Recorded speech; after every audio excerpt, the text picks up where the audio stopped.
Yeah, so I signed on to a new ship. It's a bulk carrier. Signed on in Houston. We're going to load the grain in Houston and take it all the way across the pond, through the Med, through the Suez, down the Red Sea, into Djibouti, Africa. Discharge everything there, from what I hear, and turn around and come back. That's it. One trip. That's it. It should be like 60 to 90 days is what I'm hearing, but we'll see. So, let's go.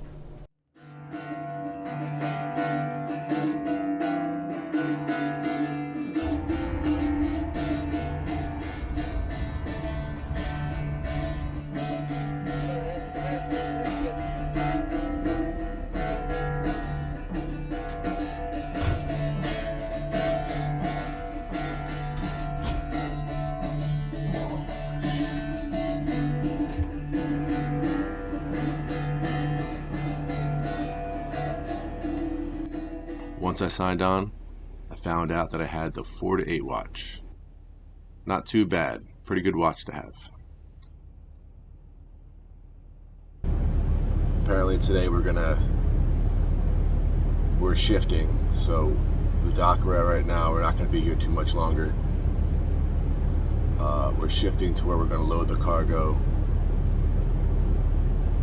and that should take like 2 or 3 days. Then we push off and we're underway for the next 60 something, 70 days before we get back to the States.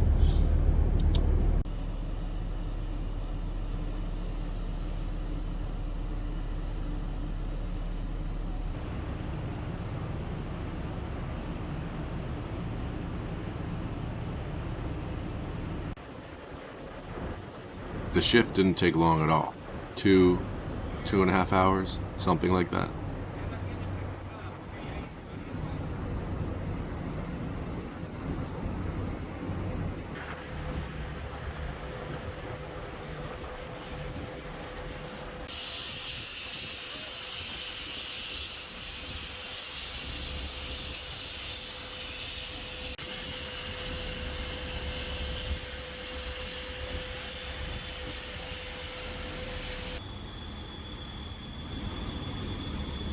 Once we got there, we didn't waste any time.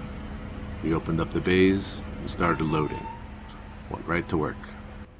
Wave again.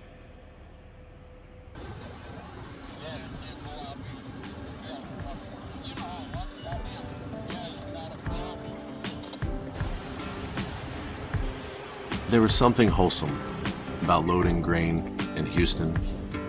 I don't know. Felt like we were tapping into the heartland of the country or something. Just felt good. Felt American.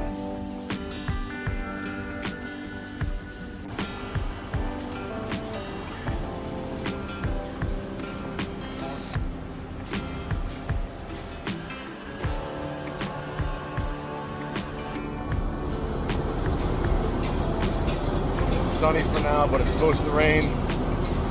We have 5 bays being loaded right now.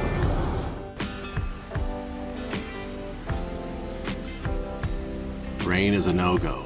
If it starts to rain, everything comes to a stop. You close the hatches. The cargo cannot get wet.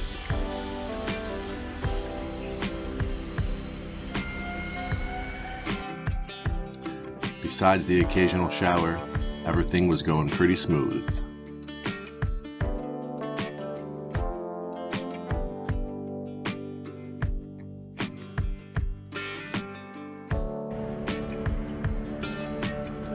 Are you never working?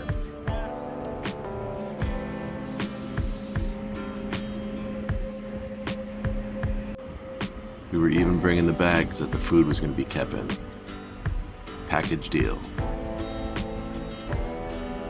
This was all part of the U.S. food aid program. I don't know all the details of the program, but it sure felt good knowing that my hard work was going towards the greater good, I guess.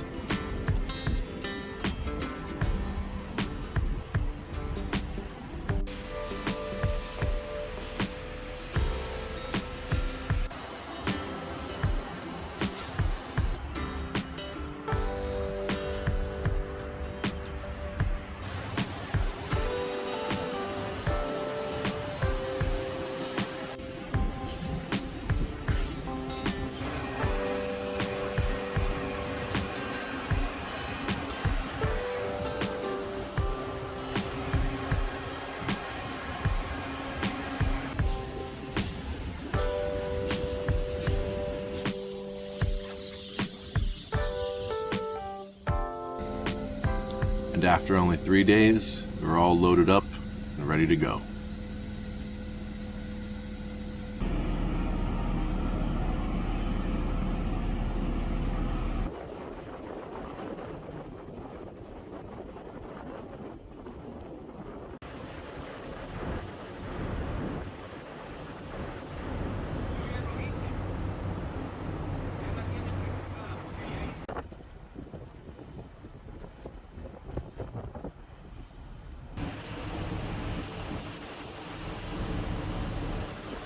Just left Houston,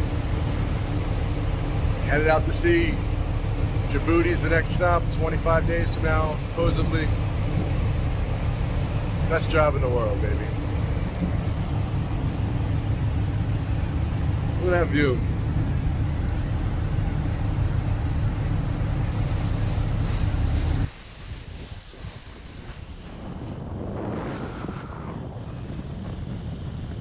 So the first order of business, once we got underway, was Shrimpy and I had to ram neck the hatch covers.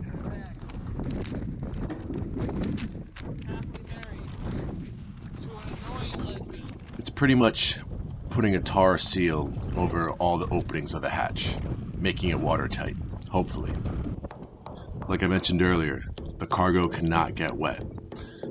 It's just essentially raw grain in there, so if it got wet in the dark, it'd get moldy, germinate, expand. It would ruin the cargo and could even damage the ship. Once the hatches were all sealed up, next on the list was washing down the decks. How to wash off all this extra grain that was all over the place. Let me tell you, there was a lot of it.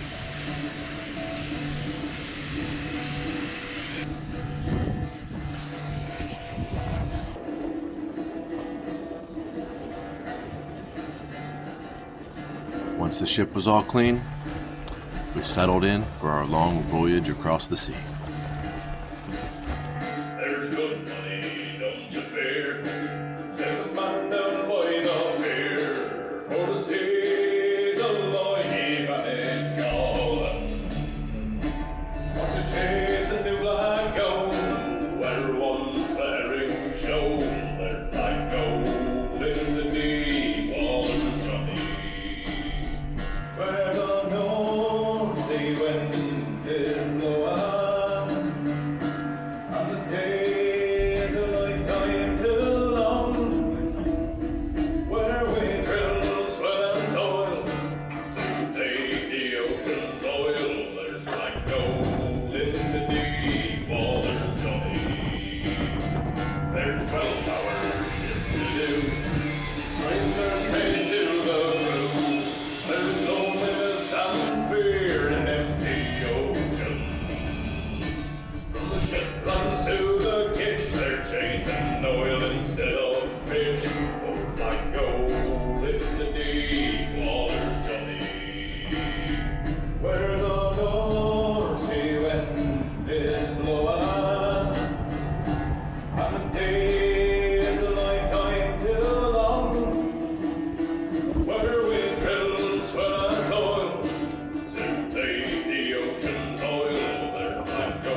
got an all hands call.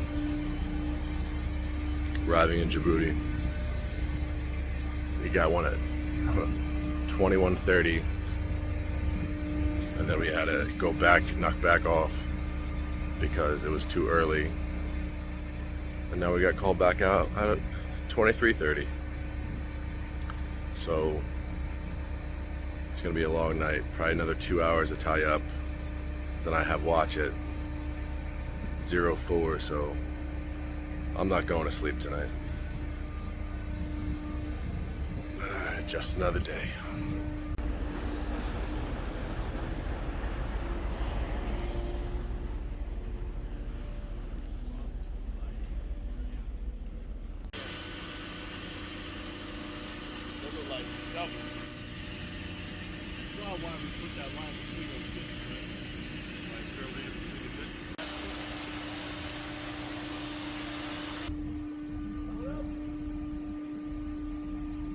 After several long hours of tying up, he had finally arrived in Djibouti.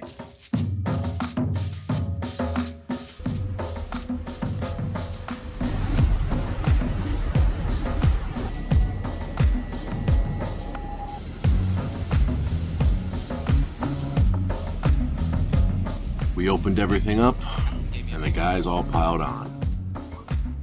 Everything was coming off.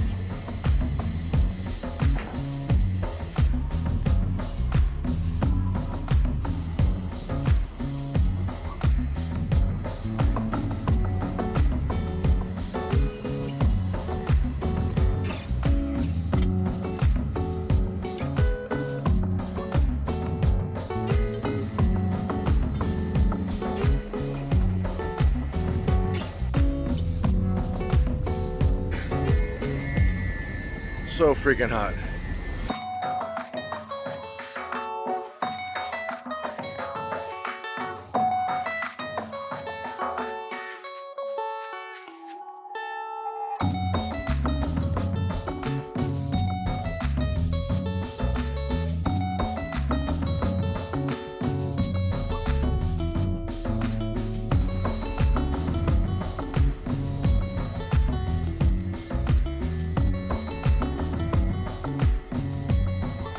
If you ever visit Djibouti, be sure to check out the flies. They really have world-class flies here.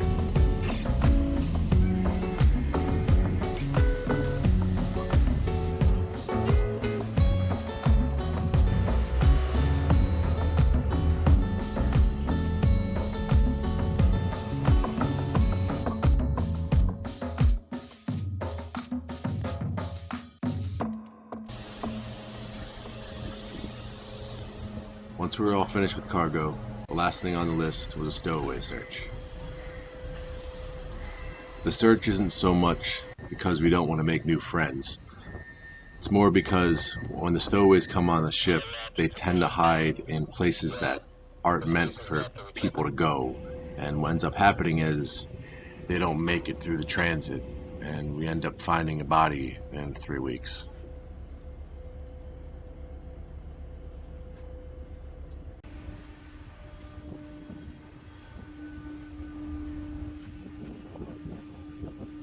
Fuck you, Djibouti. Because the ship was empty, we filled cargo bay full with heavy weather ballast. Try to give us some stability.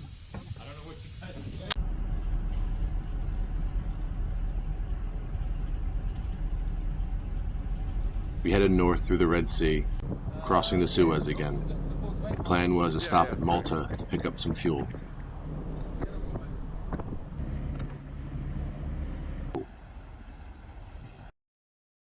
It only took about a day to get bunkers in Malta. We dropped the anchor, barge came alongside. Only a couple hours of transferring fuel. Short and sweet.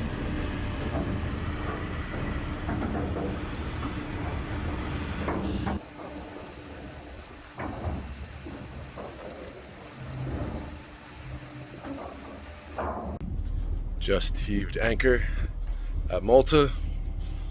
Next stop is Gibraltar. We're dropping the guys off, the security guys off, then shooting across the Atlantic to good old Houston. which I will be getting off in Houston. Thank goodness. Thank goodness.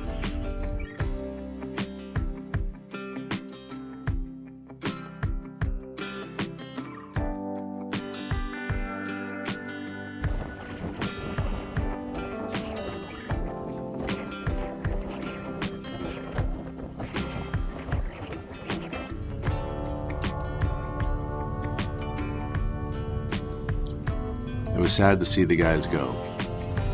They were all good guys. Except you, Rob. You cheeky bastard.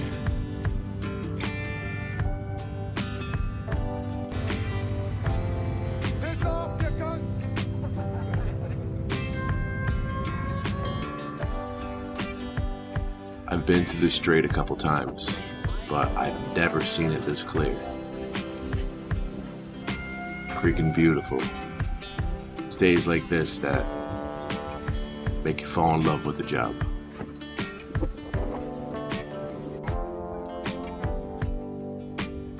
Having that beautiful day in the Strait of Gibraltar really boosted morale, but unfortunately it was short-lived because in Suez, Malta, or Gibraltar, we never got stores. So, unfortunately, we ran out of fresh food.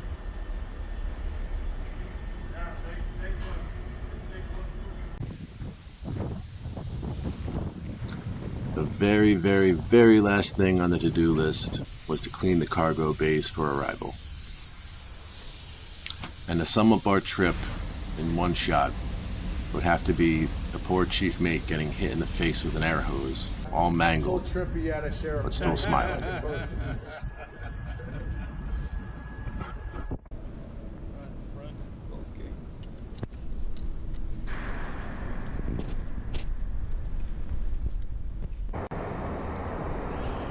Cleaning and rinsing down the cargo bays, short 2 crew members, was a pain in the ass. But we couldn't leave the mate hanging, so we got to work.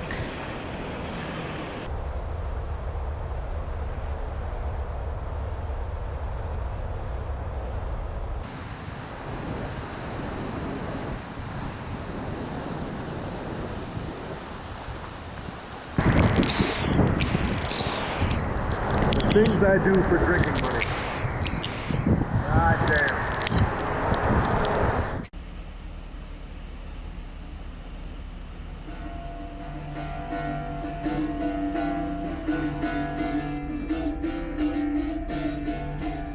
As we enter the Gulf of Mexico, we're going to be back in Houston in a couple days. Tried to reflect on the trip. Places we went, people I met. Try to take something away from it. Greater meaning. What did I learn from the whole trip? But more and more I thought about this trip, more and more I realized I just need a goddamn beer.